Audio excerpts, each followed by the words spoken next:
کی تہ تک پہنچا۔ تو دعا کرے اللہ تعالی ہم سب کو جہنم سے محفوظ فرمائے، عذاب قبر سے اور عذاب جہنم سے اللہ کی پناہ طلب کرے، اللہ تعالی ہم سب کو محفوظ فرمائے۔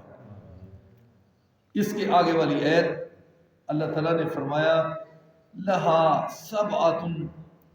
سبعۃ ابواب، وہ جہنم جو ہے اس کے 7 دروازے ہیں، جہنم کے 7 دروازے، جنت کے 8 دروازے۔ لکل باب منہم جزء مقسوم، ان میں سے جو ہر دروازہ ہے اس کا ایک حصہ مخصوص کیا گیا، تقسیم کیا گیا ہے۔ اور قاضی امام شوکانی رحمہ اللہ تعالی فتح القدیر میں اس کی تشریح کچھ اس طرح فرماتے ہیں کہ جو سب سے پہلا دروازہ ہے اس میں جو مومن، جو متقی اور جو موحد ہیں وہ اس جہنم کے دروازے سے جہنم میں جائے۔ پھر سنو کسی بھول میں نہ رہنا کہ شاید میں یہ بات ایسی کر رہا ہوں۔ مومن، نمازی، روزے دار، نیک عمل کرنے والے جہنم کے دروازے سے جائیں گے، سزا بھگتیں گے اپنے گناہوں، اور جو گناہ کیے ہوں گے ان کی سزا بھگتنے کے بعد وہ جہنم سے اللہ ان کو نکالے۔ تو دعا کریں اللہ نمازی بنائے تو سچا بنائے، روزے دار صحیح بنائے، زبان کا سچا صحیح بنائے، اور اللہ تعالیٰ قول و فعل میں تضاد نہ لائے، اور اللہ تعالیٰ ہم سب کو ادخلوا فی السلم کافہ کی صحیح تصویر بنائے کہ وہ کیسے ہوتے ہیں۔ صحابہ وہ ایسے صحابہ نہیں تھے، اللہ نے ان کو ایسی کامیاب نہیں کیا۔ ایک دن اللہ کے نبی فرما رہے ہیں کہ جنت کے 8 دروازے ہیں، فوراً میرے ابو بکر رضی اللہ تعالیٰ عنہ اٹھے، حضور کوئی ایسا بھی نصیبوں والا بندہ ہے جس کو 8 ہی دروازے کہیں کہ آجا میرے سے داخل ہو جا؟ فرمایا ابو بکر رضی اللہ تعالی عنہ، حدیث صحیح بخاری کے اندر ہے، فرمایا مجھے یقین ہے جن کو 8 دروازے جنت کی آواز دے کے کہیں گے مجھ سے گزر جا، ابو بکر مجھے یقین ہے ان میں سے تو بھی۔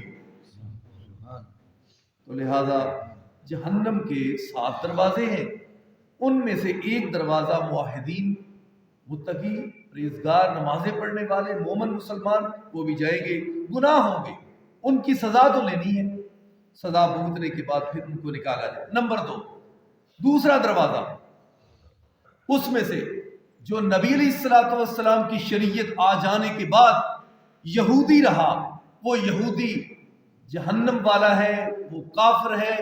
آپ کی شریعت آ جانے کے بعد تورات، زبور، انجیل اور کوئی نبی اس کا کلمہ، اس کی شریعت بولو چل سکتی نہیں چل سکتی، اس لیے اب بھی وہ یہودی رہا، تو ایسا یہودی کہاں جائے گا؟ جہنم۔ نمبر 2۔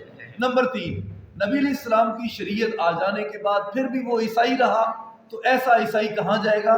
جہنم۔ آج کا یہودی، آج کا عیسائی یہ جنت میں کبھی جا سکتا نہیں، کیوں کہ اس نے نبی صلی اللہ علیہ وسلم کی شریعت کا انکار کیا ہے۔ نبی علیہ السلام، کیونکہ جناب عیسیٰ فرما گئے ہیں یاتی من بعد اسمہ احمد، میں آخری نہیں۔ عیسائیوں کا عقیدہ ہے کہ ہمارے نبی آخری ہیں، لیکن اللہ کے نبی خود جناب عیسیٰ فرما گئے کہ میں آخری نہیں، میرے بعد ایک شخصیت ہے، ایک نبی ہے، وہ آخری ہے، ان کا نام نامی احمد بھی ہے، اور قرآن میں 4 مرتبہ محمد بھی کہا۔ احمد بھی ہے میرے نبی کا نام، محمد بھی ہے میرے نبی کا صلی اللہ علیہ وسلم۔ اور جو اس کے بعد عیسائی رہا وہ بھی جہنم میں جائے گا۔ نمبر 4، صابی کس کو کہتے ہیں؟ جس کا کوئی دین ہی نہ ہو، کوئی دین نہ ہو، جس کی لگام ڈور کوئی نہیں کسی کے ہاتھ، وہ صابی ہوتا ہے۔ صابی کہاں جائے گا؟ جہنم میں۔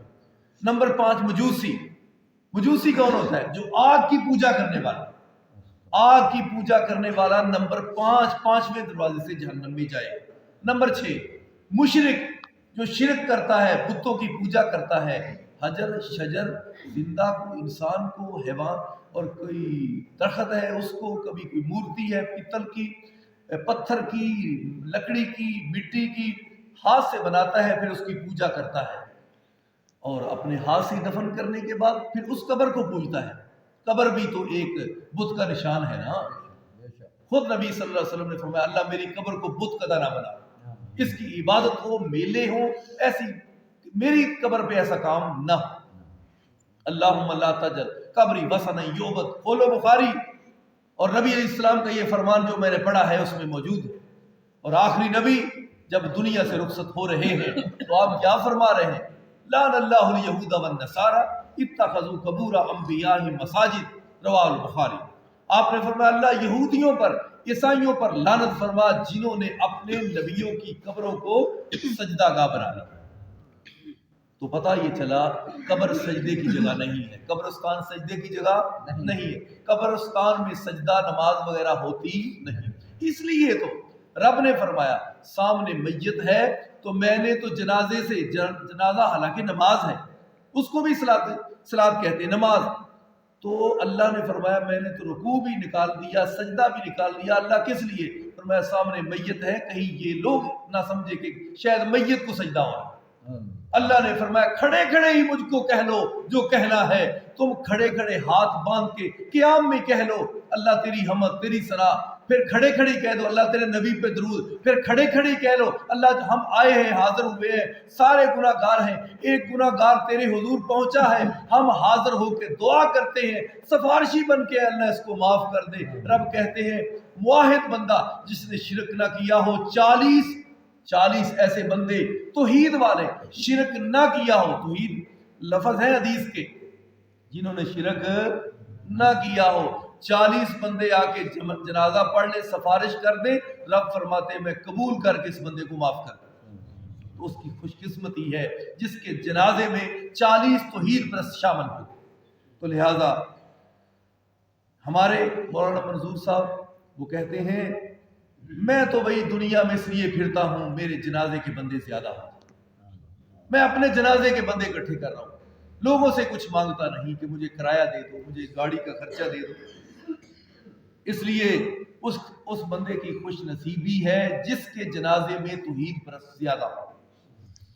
تو لہذا تو 7ویں نمبر پہ، نمبر 7 جہنم کا 7واں دروازہ، اس میں سے منافق داخل ہوں۔ منافق کون ہوتے ہیں؟ مومنوں کے سامنے آ کے کہا ہم تو مسلمان ہیں، جا کے کافروں کے پاس کہا ہم تو کافر ہیں، نہ ادھر کے رہے نہ ادھر کے رہے، درنگی چھوڑ دے، یک رنگ ہو جا، یا سنگ ہو جا یا موم ہو جا۔ یہ درنگی اللہ کو بالکل وارا نہیں۔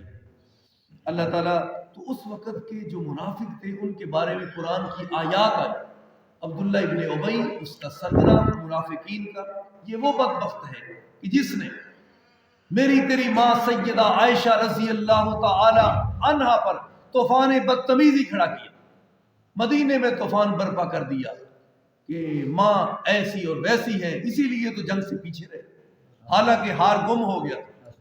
تو ماں وہ ہڈیوں کا ڈھانچہ بن چکی، 50 دن تک نہ آقا بولتے ہیں، نہ میرے ابو بکر کلام کرتے ہیں، نہ ماں ام رومان ہی بات کرتی ہے، ہر طرف سے بے رخی ہی بے رخی، پریشانی، رو رو کر منجی سے منجی بن گئی، چارپائی سے چارپائی بن گئی۔ تو آخر آقا تشریف لائے، 50 دن گزر گئے، تو اللہ کے نبی پر وحی کی کیفیت طاری ہو، ماں سمجھنے لگی شاید آج ایک آدھا لفظ میرے حق میں بھی آ جائے، اللہ تیری شان پہ میں قربان جاؤں۔ رب نے فرمایا عائشہ رضی اللہ تعالیٰ تو پریشان کیوں ہوتی ہے، میں رب ہوں، تیرا وارث ہوں، جیسے نبی کی شان بڑی ہے اس طرح نبی کی عزت توقیر تو اس چادر جو میری عائشہ ہے اس کی شان بھی بڑی ہے۔ عائشہ تیرا نکاح تو میں نے کیا ہے، میں نے تصویر جبریل کے ہاتھوں بھیجی نبی علیہ السلام کی خدمت میں، یہ دنیا اور آخرت میں آپ کی بیوی ہے، تو عائشہ تو پریشان کیوں ہوتی ہے؟ سورۃ نور کی 18 آیات میری ماں کے حق میں رب نے نازل کی۔ یہ ہے تو منافق وہ ہوتے ہیں۔ 7ویں نمبر پہ وہ منافق جو ہیں وہ جہنم میں داخل ہوں گے۔ اس لیے جہنم کے اللہ نے فرمایا لہا سبعۃ ابواب، اس کے 7 دروازے ہیں، لکل باب منہم جزء مقسوم، اللہ نے تقسیم کیے ہوئے ہیں مختلف ان کے اعمال کی طرح، سعیر بھی ہے، سقر بھی ہے جہنم، اور جہیم بھی جہنم ہے، جہنم بھی ہے، اس طرح مختلف نام ہیں۔ تو اور مفسرین کی رائے یہ بھی ہے کہ یہ بھی جو وادیاں ہیں ان وادیوں میں جانے کے لیے یہ 7 دروازے بھی ہیں، یہ بھی رائے قائم کی ہے۔ تو لہٰذا یہ دعا کرو اللہ ہم سب کو ایسا اچھا بنائے کہ اللہ ہم سے راضی ہو جائے، اور ان المتقین فی جنات و عیون۔ انشاءاللہ آگے والی بات کل ہوگی۔ آخر دعوانا